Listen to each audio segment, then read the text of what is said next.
Hace 500.000 años, en Nibiru, ya hace mucho tiempo que habita una avanzada civilización, unos seres conocidos como los Anunnaki. Sobre Nibiru, en los textos se dice que durante su órbita elíptica que cruza el sistema solar, transcurre un tiempo alejado del Sol y otro ciclo en que se aproxima y se calienta con intensidad. Durante el periodo gélido, Nibiru era capaz de conservar el calor interno y hacer viable el curso de la vida.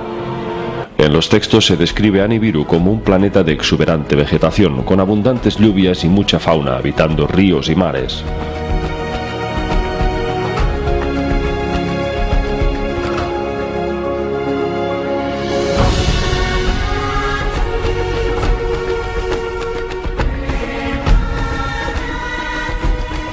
Cuando surgió la vida, los Anunnaki se dividían por clanes y progresivamente en tribus, hasta conformarse dos naciones, la nación del norte y la del sur, ambas enfrentadas en una guerra larga y feroz.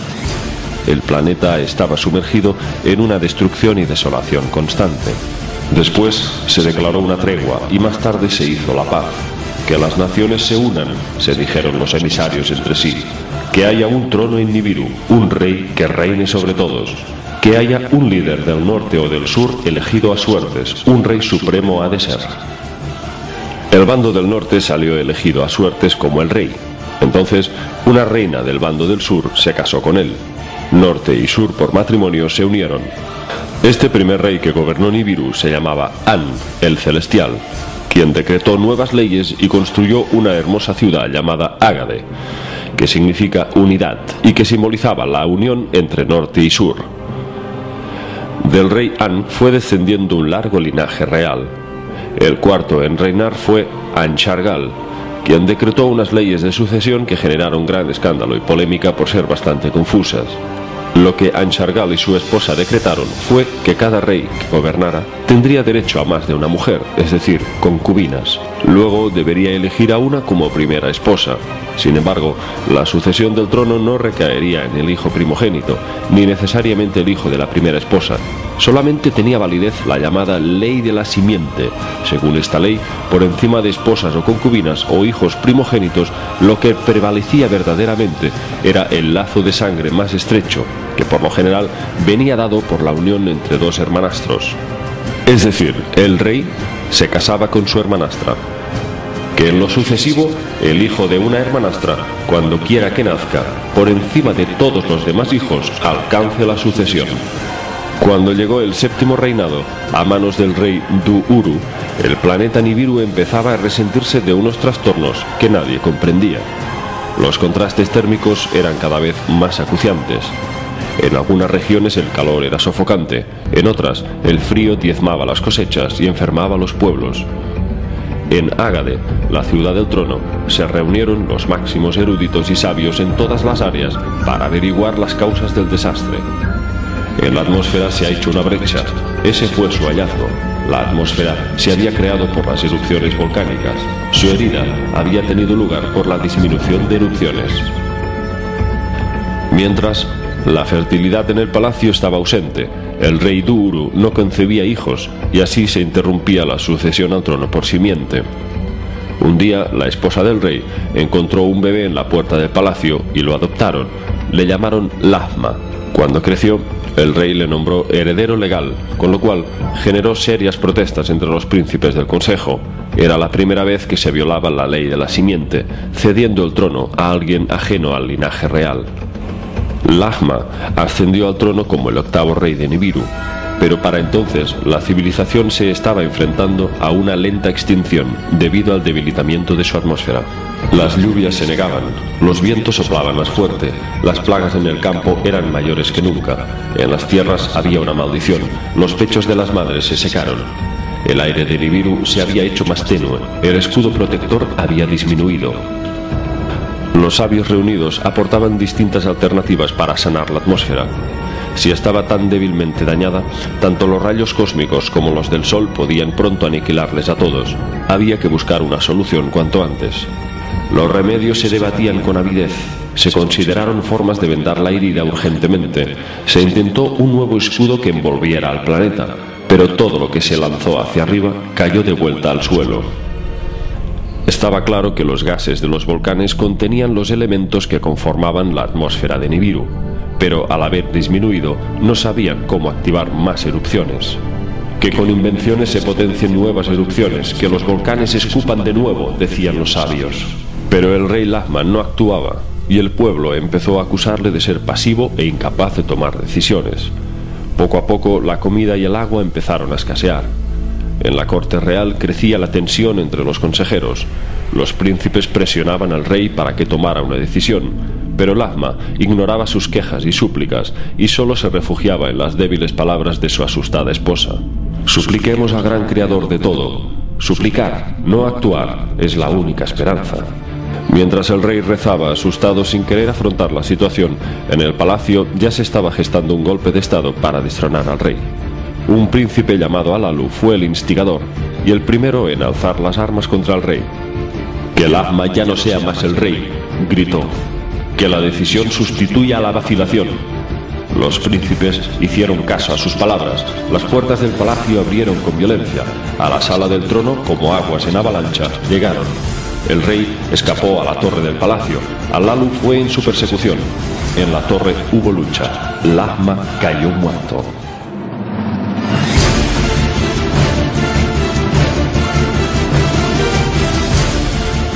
Entonces Alalu se sentó en el trono y sin derecho ni consejo se proclamó rey. Mientras para algunos Alalu era un héroe, para otros era solo un asesino. ¿Con qué derecho este príncipe había matado al rey para luego proclamarse heredero legal? Alalu fue convocado ante los 7 que juzgan. Ante el tribunal declaró lo siguiente: «Del rey Anshargal desciendo, de una concubina mi antepasado le nació a él. Alam era su nombre. Alam fue el primogénito, a él le pertenecía el trono. Por una confabulación, la reina dejó a un lado sus derechos. La ley de la simiente de la nada se inventó para que su hijo obtuviera la realeza, y Alam se le privara de ella. Por descendencia soy el continuador de las generaciones de Alam. La semilla de Anshargal está dentro de mí».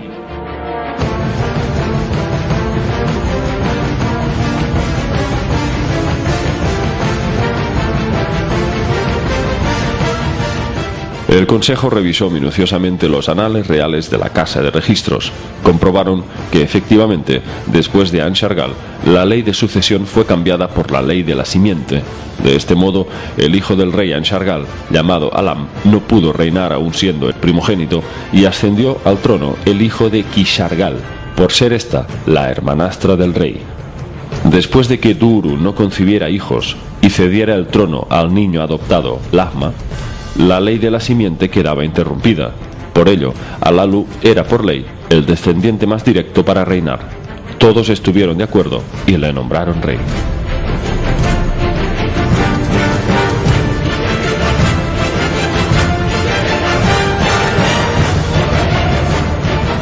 Pero Alalu ni siquiera tuvo tiempo para saborear ese dulce momento, cuando se alzó en pie un joven príncipe, reclamando el trono.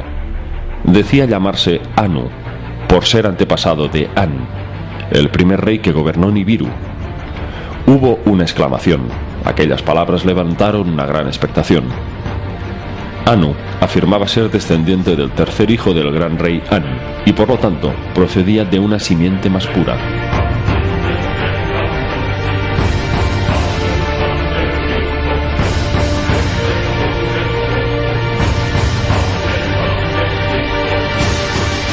Cuando informaron a Alalu, este se plantó delante de Anu y le abrazó, diciéndole: «Aunque de diferente descendencia, de un único antepasado descendemos ambos.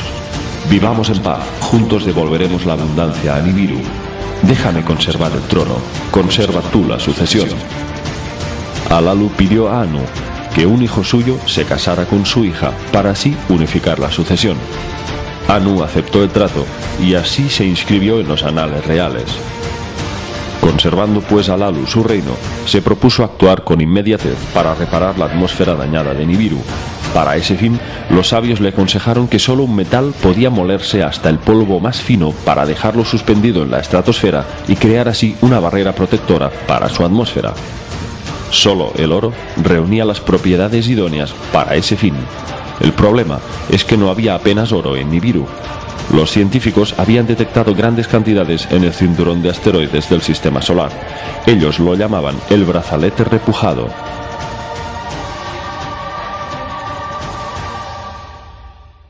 Que se construyan naves celestiales para buscar oro en el brazalete repujado y sea traído hacia Nibiru. Alalu era un rey impulsivo y valiente, aunque la orden que había ejecutado no dio ningún fruto. Todas las naves enviadas hacia el cinturón de asteroides para capturar el oro fueron destruidas por impactos y ninguna regresó. Entonces, Alalu, sin esperar, puso en práctica un plan B: activar a los volcanes para que sus erupciones repararan la atmósfera. Se armaron carros celestes con las armas de terror. Con proyectiles de terror golpearon a los volcanes desde los cielos. Las montañas se balancearon mientras grandes resplandores estallaban con estruendo. Pero las lluvias se negaban a caer y los vientos soplaban con más fuerza. Las erupciones de los volcanes no aumentaban, no sanaba la brecha en la atmósfera. El pueblo de Nibiru dejó de venerar a su rey. En vez de alivio, había traído miseria. Pero después de 9 años, Alalu seguía en el trono, hasta que Anu se cansó de esperar y desafió a Alalu en combate, mano a mano, como era tradición con los cuerpos desnudos. Vencería a aquel que quedara en pie. Forcejearon entre sí en la plaza pública. Las jambas de las puertas temblaron y las paredes se remecieron. Alalu hincó la rodilla. Al suelo cayó sobre su pecho. Alalu fue derrotado en combate. Por aclamación, Anu fue proclamado rey.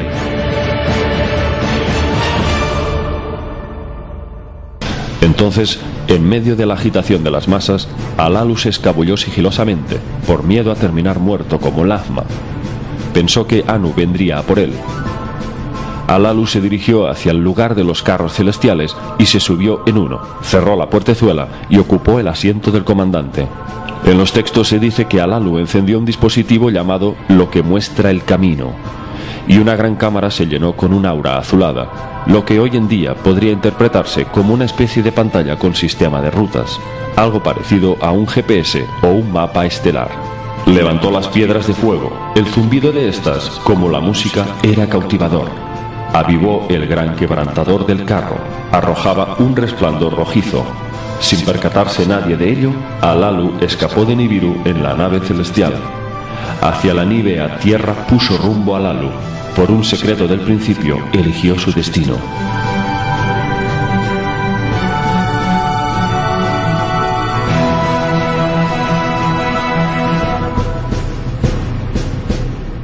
Alalu se disponía a escapar de Nibiru por miedo a represalias y presa del disgusto por haber sido destronado. Pero embarcaba rumbo al planeta Tierra porque solo ahí tendría una última oportunidad para recuperar el trono. Si encontraba oro en la Tierra en grandes cantidades, salvaría el destino de Nibiru, se convertiría en un héroe para la eternidad y volvería a reinar.